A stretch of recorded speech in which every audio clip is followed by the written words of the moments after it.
something. Welcome back friends. In this lecture આપણે પ્રકાશ સંશ્લેષણ એના વિશેના ટોપિકની ચર્ચા કરીએ છીએ, જેમાં આજે આપણે એમાં એક નવા ટોપિકની ચર્ચા કરીએ. છેલ્લા લેક્ચરમાં આપણે C3 ચક્ર વિશેની વાત કરી ચૂક્યા છીએ. C3 ચક્ર જે સામાન્ય રીતે આમ તો બધી જ વનસ્પતિઓમાં આપણને જોવા મળતું હોય છે.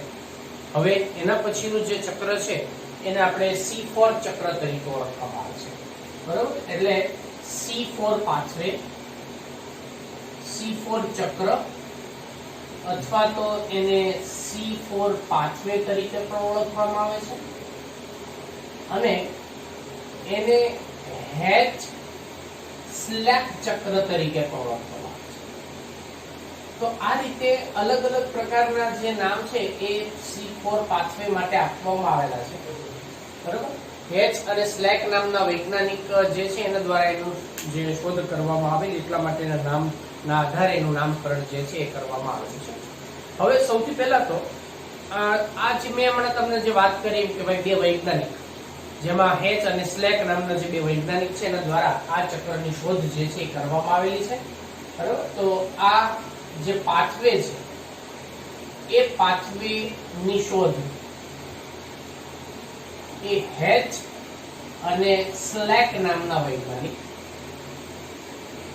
સ્લેક, બરોબર, એના દ્વારા કરવામાં આવે છે. હવે બીજો પ્રશ્ન એ છે કે આ ચક્ર કે આ પાથવે જે છે કઈ વનસ્પતિઓમાં જોવા મળે છે. તો જે ને આપણે C4 પ્લાન્ટ તરીકે ઓળખી શકાય એ વનસ્પતિઓ જે છે એ મોટા ભાગની આમ તો એકદળી વનસ્પતિઓમાં જોવા મળે છે. અમુક દ્વિદળી વનસ્પતિઓની અંદર પણ આપણને જોવા મળે છે. તો આ પાથવે જે છે એ ઘણા પ્રકારની જે વનસ્પતિની જાતોની જો વાત કરીએ, બરાબર, તો આ પાથવે એ આપણને ઘાસ સ્વરૂપની જે વનસ્પતિઓ છે એમાં ખાસ કરીને શેરડી છે, બરાબર, મકાઈ છે, જુવાર બાજરી, આવી જે વનસ્પતિઓ છે એ વનસ્પતિઓની અંદર પણ જોવા મળે છે. કેટલીક જો આપણે વાત કરીએ એમાં એમેરેન્થસ, તો એમેરેન્થસ ની જે કોઈ પણ વનસ્પતિઓ છે, બરાબર, એમેરેન્થસ જેવી વગેરે જેવી વનસ્પતિઓમાં જોવા મળે છે. વનસ્પતિમાં જોવા મળે છે. એટલે આ જે C4 પાથવે જે છે એ C4 પાથવે આપણને આ બધી વનસ્પતિઓ જે છે વનસ્પતિઓની અંદર એ સામાન્ય રીતે એમાં જોઈ શકાય છે. આ પાથવે એ વનસ્પતિની અંદરનો એક વિશિષ્ટ પાથવે તરીકે પણ ગણી શકાય, કારણ કે એની ઉત્પાદન ક્ષમતા જે છે સામાન્ય રીતે C3 કરતા આપણને વધારે પણ જોવા મળતી હોય છે. હવે એને નામ શા માટે આપવામાં આવે C4, તો એના વિશે પણ આપણે વાત કરીએ. આ ચક્ર, આ જે પાથવે છે અથવા તો આ જે ચક્ર છે, બરાબર, આ પાથવેમાં નિર્માણ પામતી જે નિપજ છે, બરાબર, એ નિપજ જે આપણને 4 કાર્બન ધરાવતી કાર્બનિક એસિડ, અને આ કાર્બનિક એસિડ જે છે એનું નામ શું છે, તો કે ઓક્ઝેલો એસિટિક એસિડ. તો એ છે એમાં ઓક્ઝેલો એસિટિક એસિડ. આ ઓક્ઝેલો એસિટિક એસિડ જે છે એને આપણે OAA તરીકે ઓળખવામાં આવે છે, બરાબર, જે 4 કાર્બન ધરાવતી કાર્બનિક એસિડ છે એ એની અંદરથી આપણને પ્રાપ્ત થાય છે પ્રથમ નિપજ તરીકે. તેથી આ જે પાથવે છે એને આપણે C4 પાથવે એવું નામ આપવામાં આવે છે. બરાબર? એના આધારે નામ આપવામાં આવ્યું છે. તો હવે C4 કઈ રીતે નામ આપવામાં આવ્યું છે એના વિશે પણ આપણને ખ્યાલ આવી ગયો કે ભાઈ આ પાથવે જે છે એ પાથવે C4 પાથવે જેમાં સૌથી પ્રથમ નિપજ જે પ્રાપ્ત થાય છે 4 કાર્બન ધરાવતી છે, એટલે આપણે એને C4 તરીકે ઓળખી શકાય. હવે બીજી જો એક વિશિષ્ટ વાત કરીએ તો C4 પાથવેની અંદર અથવા તો C4 જે પાથવે છે એમાં આ જે વનસ્પતિઓ છે એની અંદર આપણને C3 તો જોવા મળે જ છે, બરાબર. એટલે આમાં આપણને C4 પરિપથ જે છે એ પરિપથ પણ આ C3 પરિપથ પણ આપણને C4 ની અંદર જોવા મળતો હોય છે. એટલે આ વનસ્પતિઓ જે છે એ વનસ્પતિઓમાં C3 અને C4, બરાબર, એ બંને પાથવે જે છે અથવા બંને ચક્ર એ એની અંદર આપણને જોવા મળે છે. હવે પ્રશ્ન એ છે કે આ વનસ્પતિઓની લાક્ષણિકતા શું છે? તો જે વનસ્પતિઓનો સમાવેશ આપણે C4 વનસ્પતિઓની અંદર કરવામાં આવે છે એ વનસ્પતિઓની અંદર એક વિશિષ્ટ પ્રકારની એક રચના જે છે એ આપણને જોવા મળે છે. સૌથી પહેલા આ વનસ્પતિઓમાં એટલે C4 વનસ્પતિઓ જે છે એ વનસ્પતિઓમાં એક વિશિષ્ટ પ્રકારની અંતઃસ્થ રચના જોવા મળે છે. બરાબર, વિશિષ્ટ પ્રકારની અંતઃસ્થ રચના જોવા મળે છે.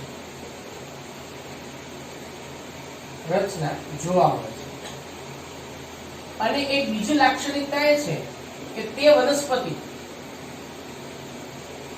બરાબર એ વધારે તીવ્રતા ધરાવતો પ્રકાશ, વધારે તીવ્ર પ્રકાશ જે છે એ તીવ્ર પ્રકાશ એની જે સહન શક્તિ જે છે એ દર્શાવે છે અથવા તેની સામે પ્રતિકારકતા દર્શાવતા હોય છે. બરાબર, અથવા આપણે એમ લખીએ કે વધારે તીવ્ર પ્રકાશની સામે એ પ્રતિકારકતા દર્શાવે છે.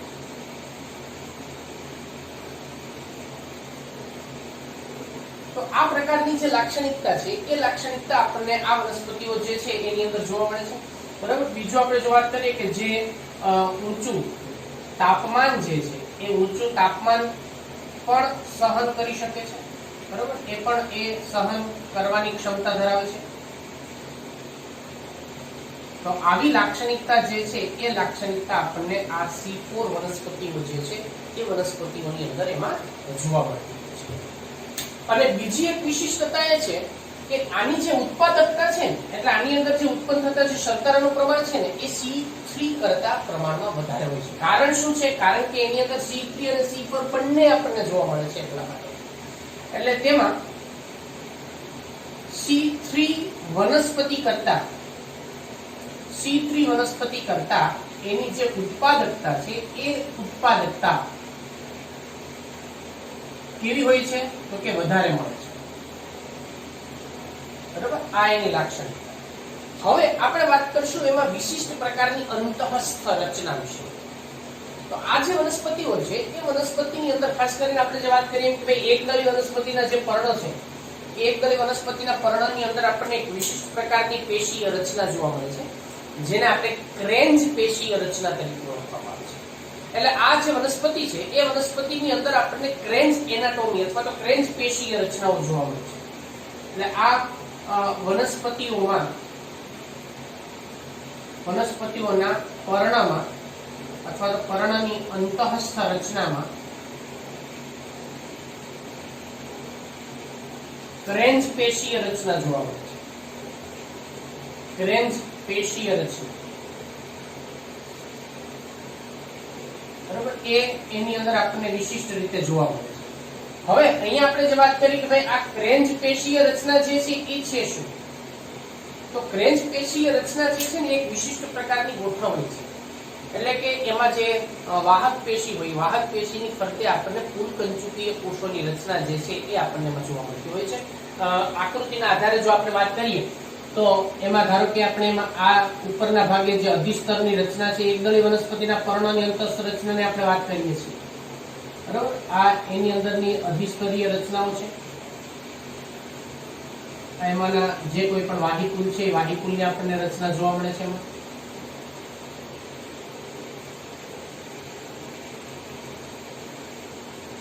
આ વાહિકુલની રચના છે. આ ઉપરનો અધિસ્તરની એમાં એ રીતે આપણને રચના જોવા મળે. નીચેના ભાગે આપણને એમાં અધઃ અધિસ્તરીય રચના જે છે જોવા મળે છે. ધારો કે આ અધઃ અધિસ્તરીય રચના છે. આ એમાંના જે કોઈ પણ એમાં જે વાયુરંધ્રની રચના આપણને એમાં જોવા મળે છે. તો આ એના વાયુરંધ્ર છે. આ વાયુરંધ્ર છે. હવે આપણે વાહિકુલની ગોઠવણી જે છે કઈ પ્રકારની હોય છે એના વિશેની વાત કરીએ તો એમાં આપણને અહીંયા વાહિકુલ જે છે વાહિકુલની વિશિષ્ટ રચનાઓમાં આપણને અહીંયા વાહિકુલ આવેલા હોય છે. બરાબર, વાહિકુલની અંદર આપણને એમાં જે જલવાહક પેશી અને અણવાહક પેશીની રચના જોવા મળે છે. તો ધારો કે વાહિકુલમાં અહીંયા આપણને જે રચના જોવા મળે છે એ જલવાહક પેશી, બરાબર, અને અહીંયા જે રચના આપણને જે જોવા મળે છે એની અંદર એ અણવાહક પેશીય રચનાઓ છે. એટલે ધારો કે આ વાહિકુલ છે. આ વાહિકુલની ફરતે એમાં ફૂલકંચુકીય કોષોની રચના આવેલી જોવા મળે છે જે વિશિષ્ટ પ્રકારની રચના ધરાવતા કોષો છે. બરાબર, એટલે આ વાહિકુલ છે અને એ વાહિકુલ જે છે એની ફરતે આપણને જાડી દિવાલ યુક્ત પુલ કંચુક કોષો જે છે એ કોષોની રચના આપણને એની ફરતે આવેલી જોવા મળે છે. આની ફરતે પુલ કંચુકીય કોષો આવેલા હોય, બરાબર, જે આપણને જાડી દિવાલ ધરાવતી રચના જે છે એ એની અંદર જોવા મળે છે. આ પુલ કંચુક કોષો છે. તો આ પ્રકારના જે કોષો છે એ પુલ કંચુકીય કોષો હોય, જેમાં આંતરકોષીય અવકાશ જે છે એનો અભાવ હોય અને એની દિવાલ જે છે આપણને જાડી દિવાલ ધરાવતા કોષો તરીકે ઓળખવામાં આવે છે. અને બીજું કે એમાં કોઈ પણ જે ઘટકો છે એ ઘટકો એની અંદર કે બહાર એમાં પ્રવેશ કરી શકતા નથી, કેમ કે એની દિવાલ જે છે આપણને જાડી દિવાલ ધરાવતા કોષો તરીકેની જોવા મળે છે. અંદરના ભાગે જે રચના છે અહીંયા, એ રચના જે એમાંના વાહિકુલની રચના છે અને એ વાહિકુલ આપણને અંદરના ભાગે આવેલા જોવા મળતા હોય છે. હવે બાકીના જે કોષો છે જે આપણને આ બધા ભાગોની અંદર ગોઠવાયેલા જોવા મળતા હોય છે, બરાબર, એ બધા જ કોષો જે છે એ પર્ણમધ્ય પેશીના કોષો આપણને એમાં જોવા મળે છે. અને એ બધા કોષો જે આપણને શિથિલોતક પ્રકારની રચના જે છે એની ગોઠવણી આપણને એની અંદર જોવા મળતી હોય છે.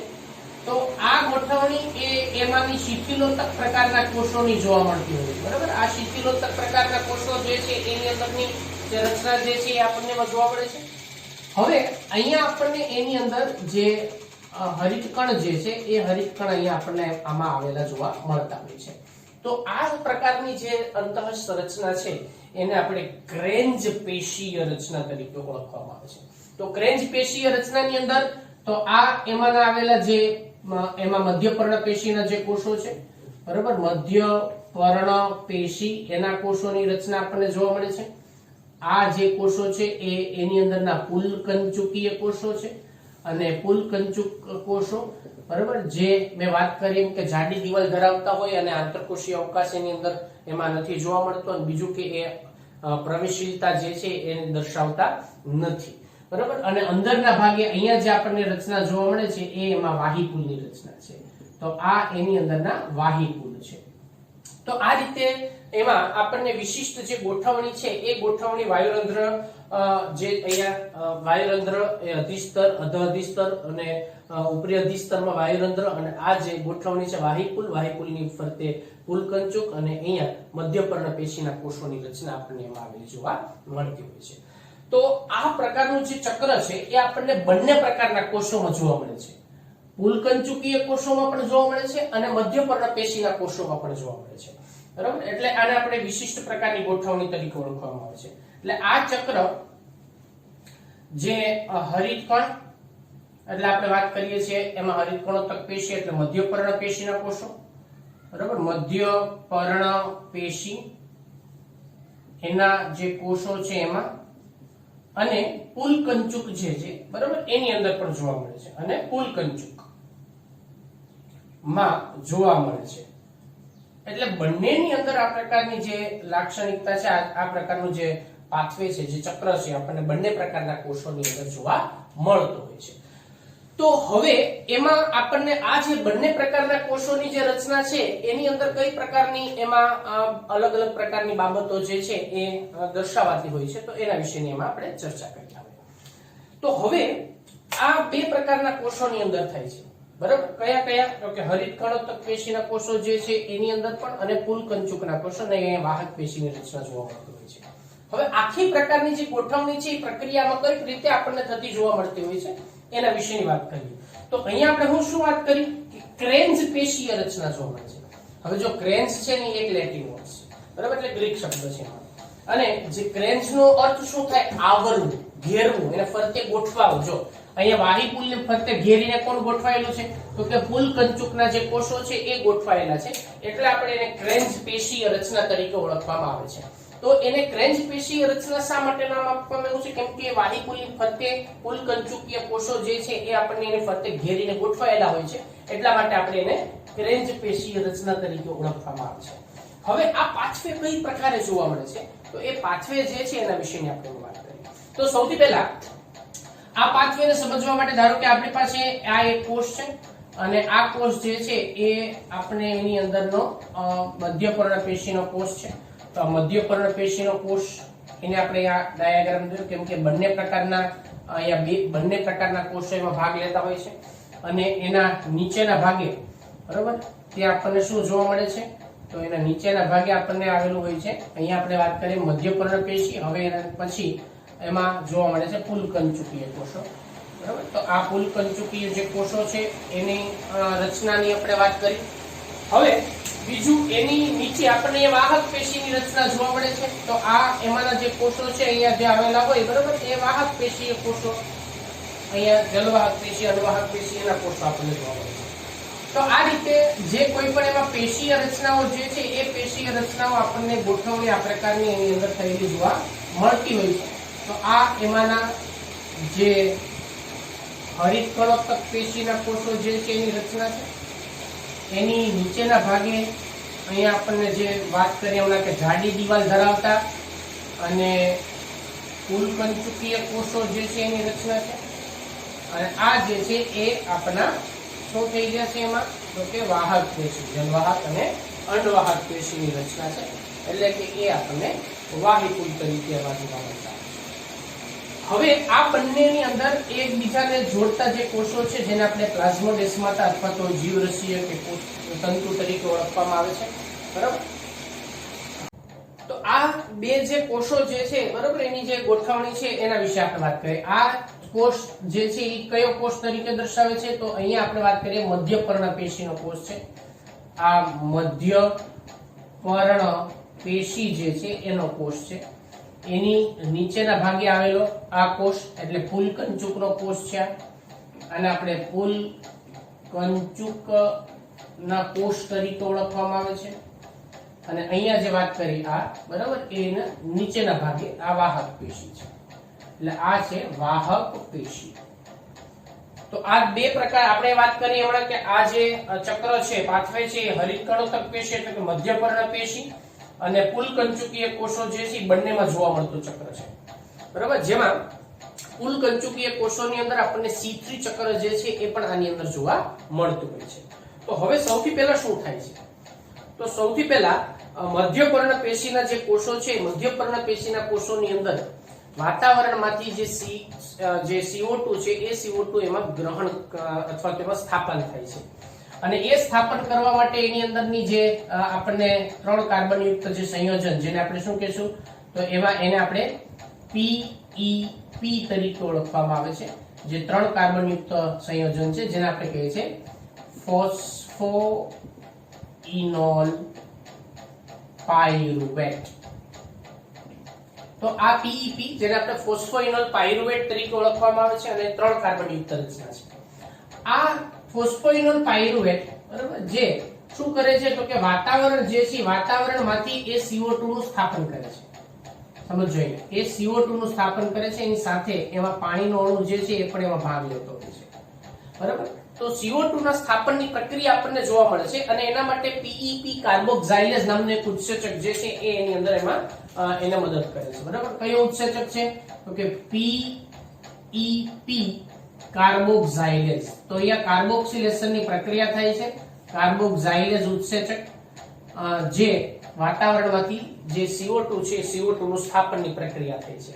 આ 3 કાર્બન ધરાવતું ફોસ્ફોઇનોલ પાયરુવેટ જે કાર્બન ડાયોક્સાઇડ જે છે એ કાર્બન ડાયોક્સાઇડ નું સ્થાપન કરે છે.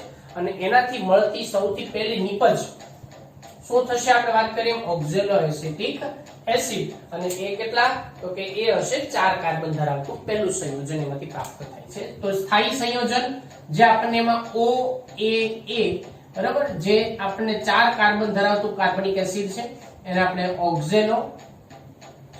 ઓક્ઝેલો એસિટિક એસિડ તરીકે ઓળખવામાં આવે છે. આને આપણે C4 એસિડ જે છે, C4 એસિડ તરીકે પણ એને ઓળખવામાં આવે છે. એ C4 એસિડ છે. હવે આ જે C4 એસિડ જે છે એ C4 એસિડ જે એમાંથી રૂપાંતરિત થાય છે, બરાબર, અને એમાંથી શેનું નિર્માણ થાય છે? તો કે મેલિક એસિડનું નિર્માણ થાય છે. તો એમાંથી મેલિક એસિડ જે છે એ પણ, મેલિક એસિડ પણ 4 કાર્બન ધરાવતું એક કાર્બનિક એસિડ છે.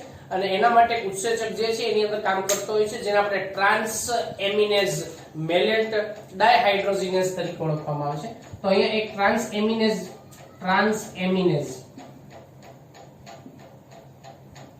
મેલેટ ડાયહાઇડ્રોજિનેઝ આ એક ઉત્સેચક જે છે ઉત્સેચકની મદદ વડે ઓક્ઝેલોએસિટિક એસિડ માંથી મેલિક એસિડ નું નિર્માણ થાય છે. હવે આ મેલિક એસિડ બરાબર એ ક્યાં છે અત્યારે મધ્ય પર્ણપેશીની અંદર નિર્માણ પામ્યું છે. આ મેલિક એસિડ મધ્ય પર્ણપેશીમાંથી વહન પામે અને એમાંથી વહન પામી અને ક્યાં આવે છે પુલકંચુક કોષોની અંદર પ્રવેશ કરે છે. બરાબર એટલે આનું શું થાય છે અહીંયાથી તો કે વહન પામે છે. તો મેલિક એસિડ જે છે એ મધ્ય પર્ણપેશીના કોષોમાંથી વહન પામી અને પુલકંચુકીય કોષો જે છે એની અંદર એ પ્રવેશ પામે છે. બરાબર એટલે એનું વહન થયું છે. એટલે અહીંયાથી જે નિર્માણ પામ્યું તો એ આ કોષની અંદર દાખલ થાય છે. તો અહીંયા આપણી પાસે હવે મેલિક એસિડ પુલકંચુક કોષોની અંદર છે. મેલિક એસિડ બરાબર એ ક્યાં છે તો કે પુલકંચુક કોષોની અંદર આપણને જોવા મળે છે, જે ને આપણે C4 એસિડ તરીકે પણ ઓળખવામાં આવે છે. આ C4 એસિડ છે.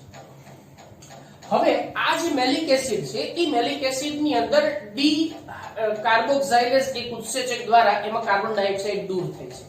બરાબર એટલે આમાં ડી કાર્બોક્સિલેશન ની પ્રક્રિયા થાય છે અને આ ડી કાર્બોક્સિલેશન ની પ્રક્રિયાને પરિણામે એમાં CO2 જે છે એ દૂર થાય છે. એટલે આમાં CO2 અહીંયાથી દૂર થાય છે.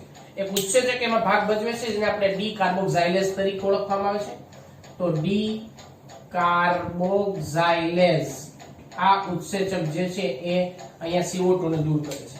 હવે આ CO2 બરાબર જે પુલકંચુક કોષોમાં ચાલતું ચક્ર કયું C3 ચક્ર એમાં એનું સ્થાપન થાય છે. જો એક સ્થાપન અહીંયા ઓલરેડી પહેલા વાતાવરણમાંથી ક્યાં થયું છે તો કે મધ્ય પર્ણપેશીમાં થયું છે. હવે એ જ મધ્ય પર્ણપેશીમાંથી એક જ્યારે મેલિક એસિડ જે છે એ પુલકંચુકમાં આવે ત્યારે પુલકંચુકની અંદર એનું શું થાય છે ડીકાર્બોક્સિલેશનની પ્રક્રિયા થઈ અને આ CO2 જે અહીંયા RuBP જે છે એ RuBP ની સાથે સંયોજાઈને પછી એમાંથી એનું રિડક્શનની જે પ્રક્રિયાઓ છે એ બધી એમાં આગળ વધે છે. બરાબર અને એમાંથી PGA નું નિર્માણ થાય. આ PGA જે છે પછી એમાં પાછું એનું પુનઃ સંયોજનની પ્રક્રિયા થાય અને એમાંથી આપણને શર્કરા જે છે એ પ્રાપ્ત થાય છે. તો આ કયું ચક્ર છે C3 ચક્ર. બરાબર એટલે C3 ચક્ર એ આપણને એમાં જોવા મળતું હોય છે.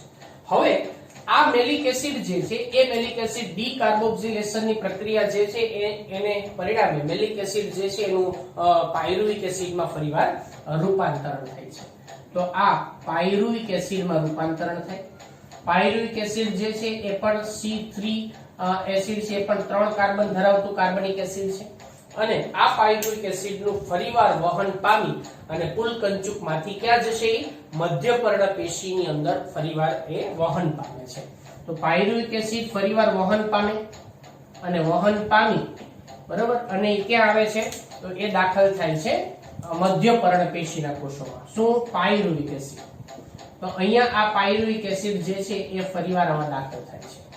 હવે આ પાયરુવિક એસિડ જે છે એ પાયરુવિક એસિડ ATP નો ઉપયોગ કરી અને એની અંદર ફરીવાર PEP નું પુનઃસર્જનની પ્રક્રિયામાં એ આગળ વધે છે.